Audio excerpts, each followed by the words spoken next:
Hello and welcome to another Breakthrough Assault unboxing video. I'm Lee Parnell, recording from somewhere in the south of England. Today we're going to be unboxing the new WW3 Team Yankee US Rifle Platoon and Warsaw Pact Motor Rifle Company. Now, we looked at the US Infantry figures in my previous unboxing of the actual new US Marine Corps starter company. So all we're going to look at with them is contents and maybe have a quick more detailed discussion about US infantry. The main focus of this video is really going to be the Soviet, or should I say Warsaw Pact, Motor Rifle Company.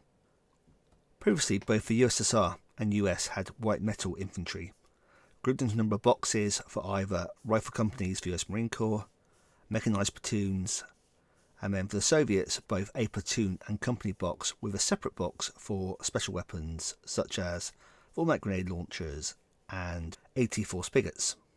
Latterly, the Soviets then received a soft plastic set, and this was available in both the motor platoon and motor company configurations along with special weapons.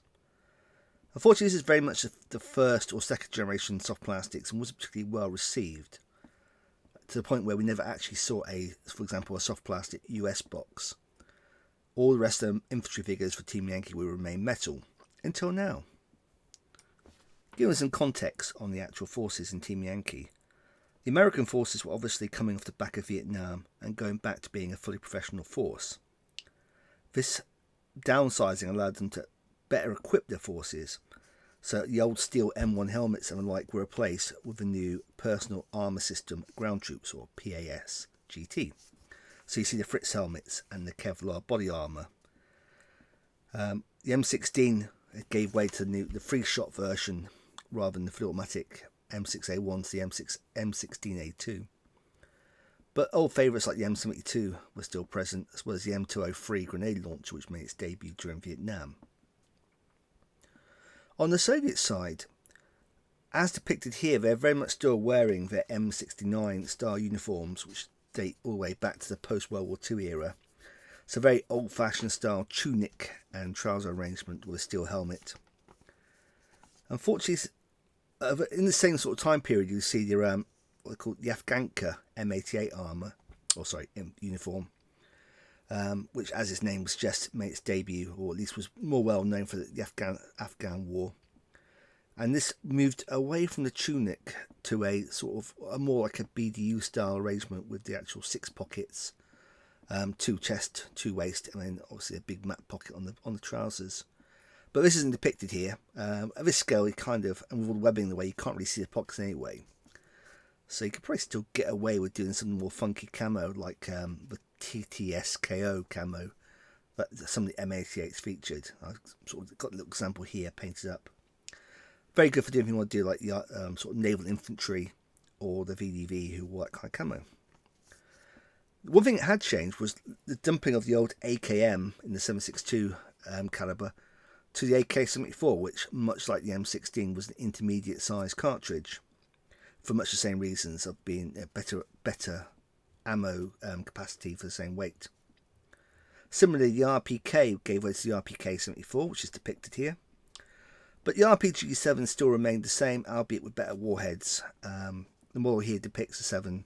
We don't really see the 7BR, unfortunately. But they had also 8 for M72 Law with the RPG-18. We also had the PKM, the AT-4 Spigot, which was basically a copy of the Milan to a large extent.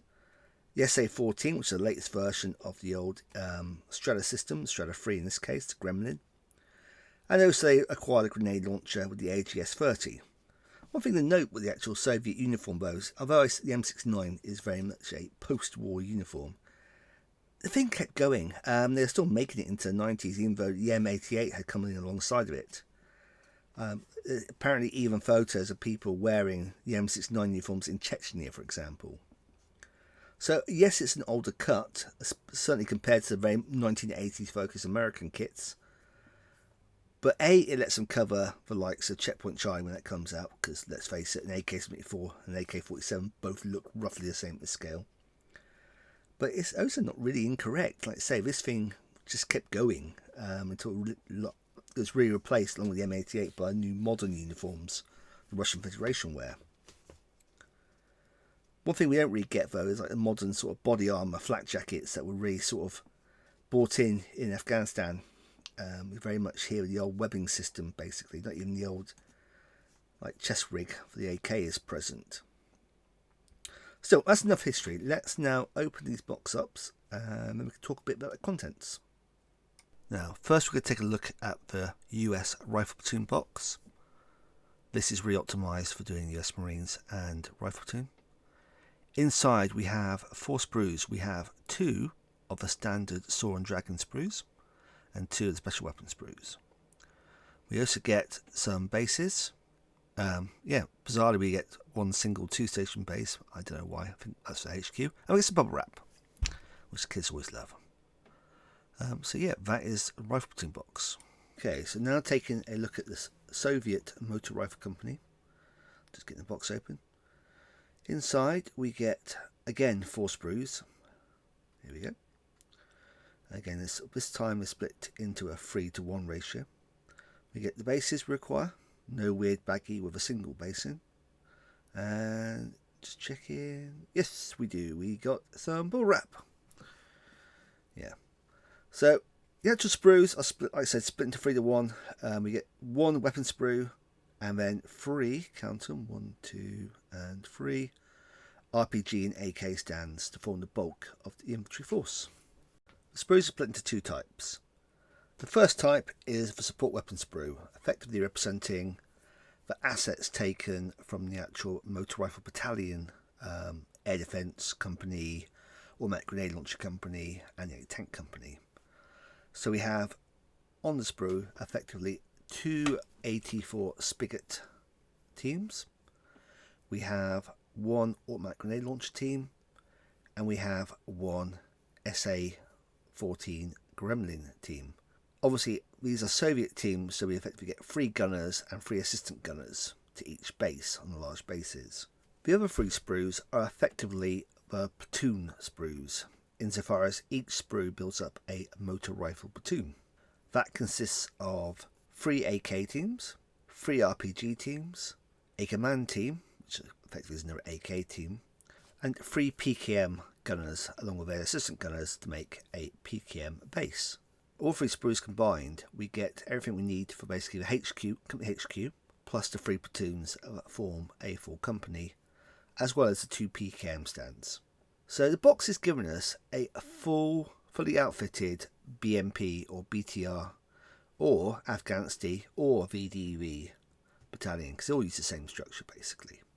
Whilst doing the research for this video and looking at the original soft plastic sculpts, I noticed that the actual soft plastics were pretty much the same sculpts as used on the hard plastics.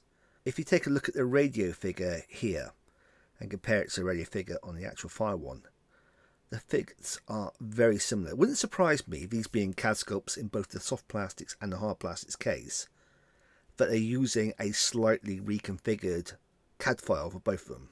I'm going to put a guess here that you have to actually make some compromises for the harder die-cast steel tool that new hard plastics are using compared to the slightly semi-rigid moulds used in the soft plastics.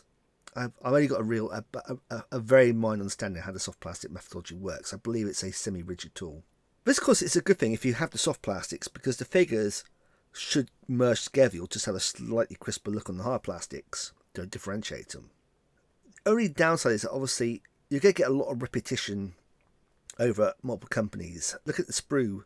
There's a lot of reuse of the same poses, which is, I mean, you're obviously paying a sculptor to make these CAD sculpts, so it will add up eventually, but it would have been nice to have some, say, dedicated RPG loaders with the sort of the tri-round carrier they had on their backs.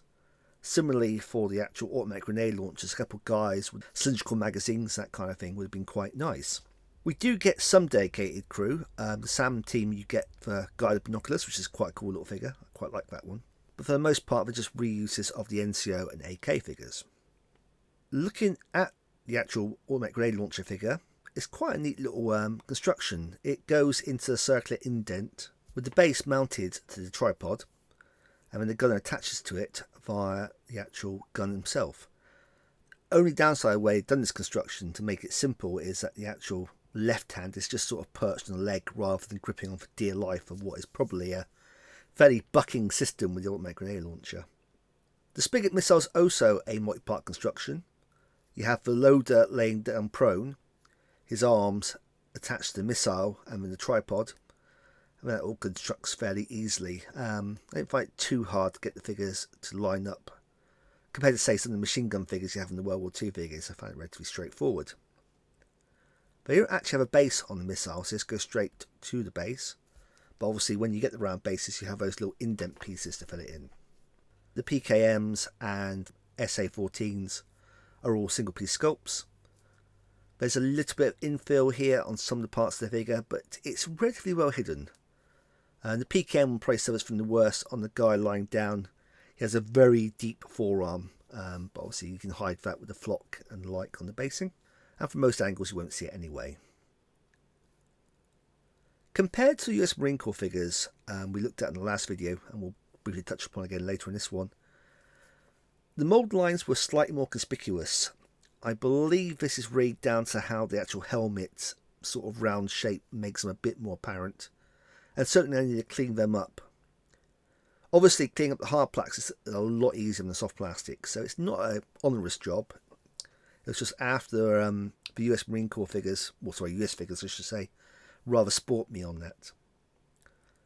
For the most part after that, the mould lines largely disappear into the way the figures, creases and webbing forms up in the figure. It's quite well hidden, though occasionally there were a few little places that just need a little bit more tidying up.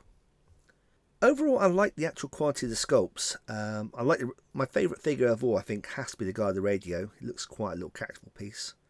But again, he's not really differing from the soft metal figure, and the soft metal figure was largely based on the character of the metal figure, which again is a nice callback and will make him blend in with the other ranges, but it does mean you do get a little bit of repetition. You also get some NCO figures here, which now looking back on the US figures, I'm quite surprised I didn't actually catch there were no dedicated NCOs. I like the fact you do have some guys who are clearly pointing, waving, getting their guys arranged. It's probably, in retrospect, the US figures could probably done with. A lot of the equipment is well captured. Looking at the AK here, you can see that it's well realised. You've got the little sight groups. Only thing that really differentiates it is scale between AKM or an AK-74 is going to be how you paint the magazine.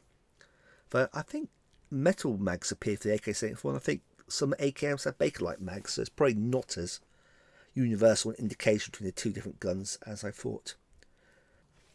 Looking at the figures' uniforms and webbing, the tunics and trousers are captured quite well.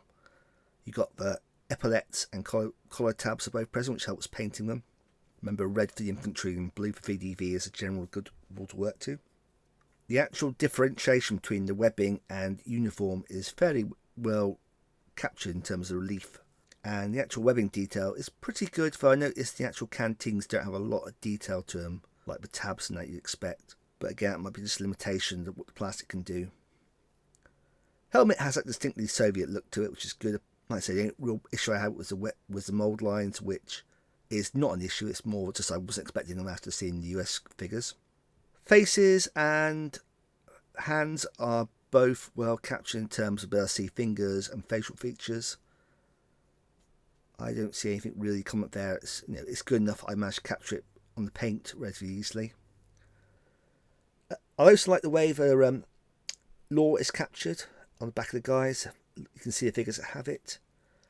Only downside of this is obviously when you're doing something like using these figures for the poles, as Battlefront seem to be encouraging, who don't have disposable launchers. So you can have all these guys with tubes in their back that you can't actually use in stats.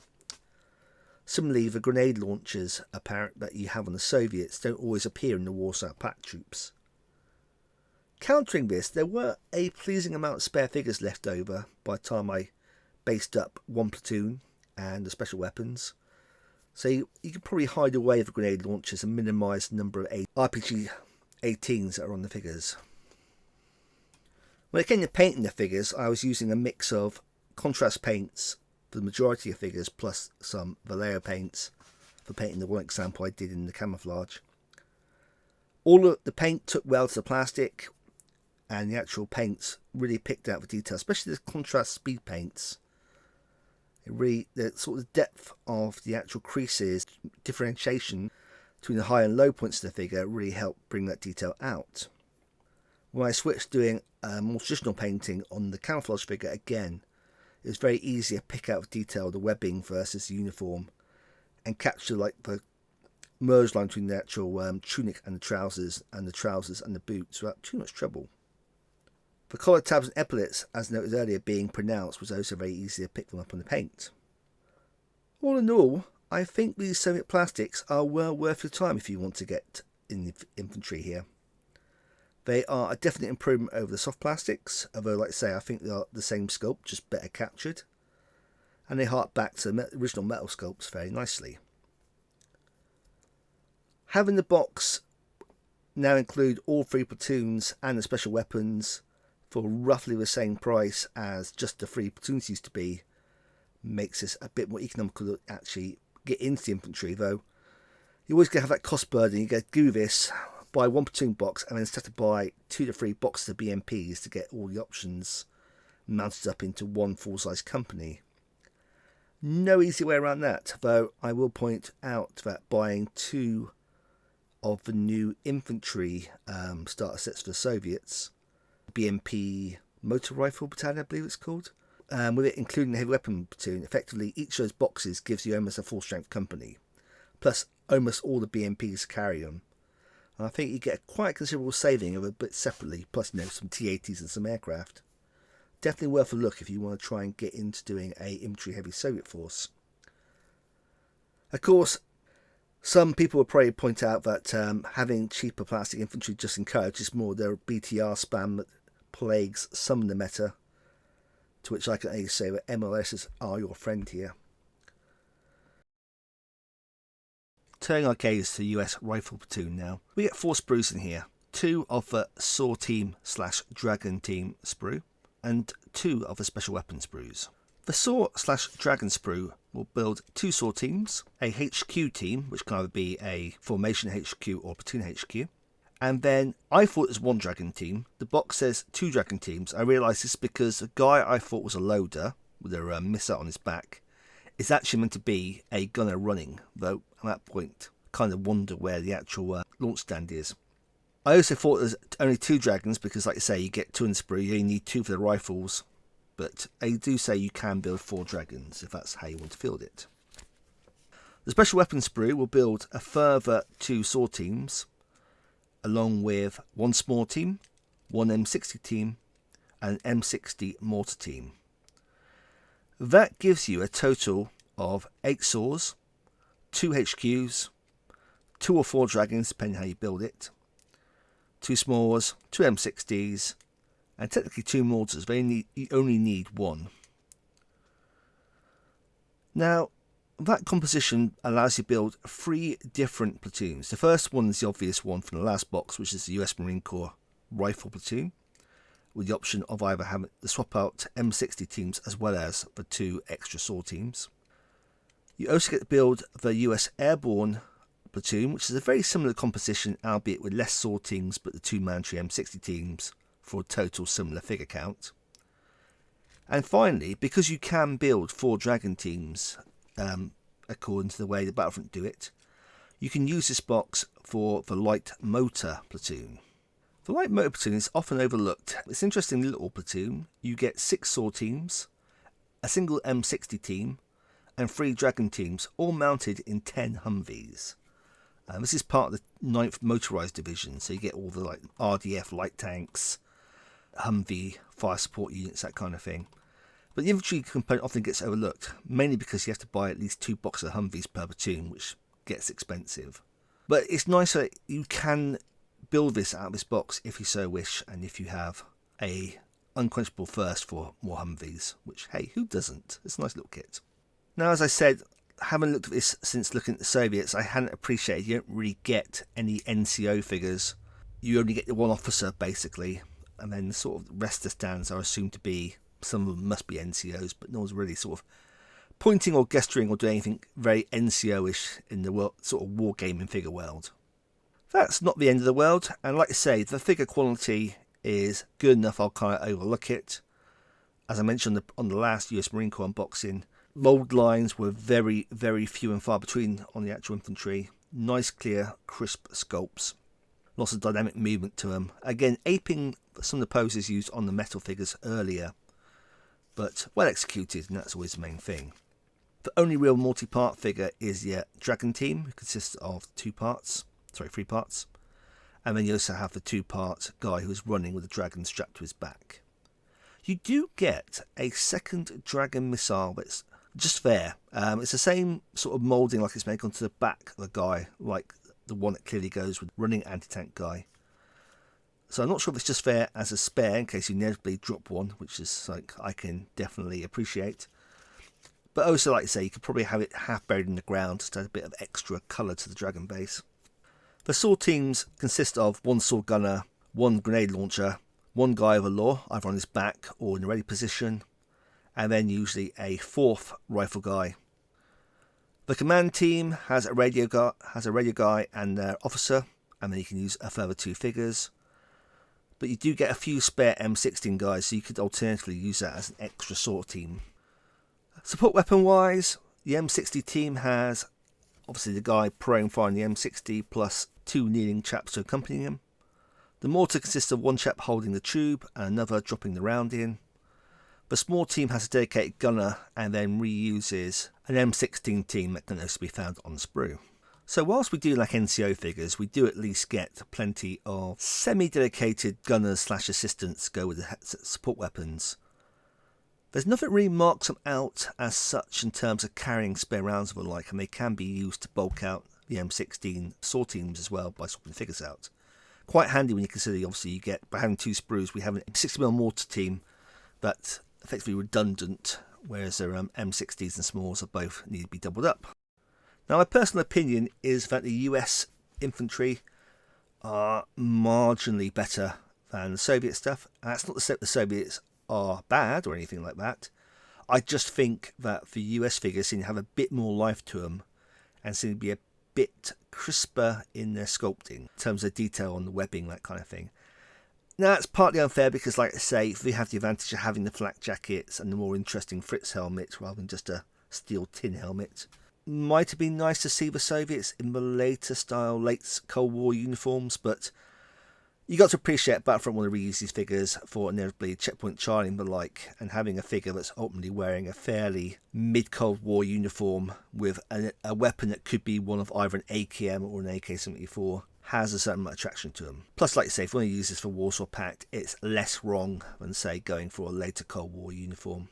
I'd still like to see some plastic East Germans or the other West Warsaw Pact guys where the uniform differences make enough of a difference. I suspect, though, this is going to be it for the Warsaw Pact, and it'll be NATO that gets the benefit of more plastics. We already know the West Germans and the British get new plastics. It hasn't been confirmed, but I wouldn't put money against the new IDF book also seeing a plastic release of the Israelis. Be interesting to see which way that goes. Ultimately, after the doldrum days of soft plastics, and that's being a little bit unfair because they did get a lot better towards the end, it's nice to see Battlefront return to a hard plastic infantry.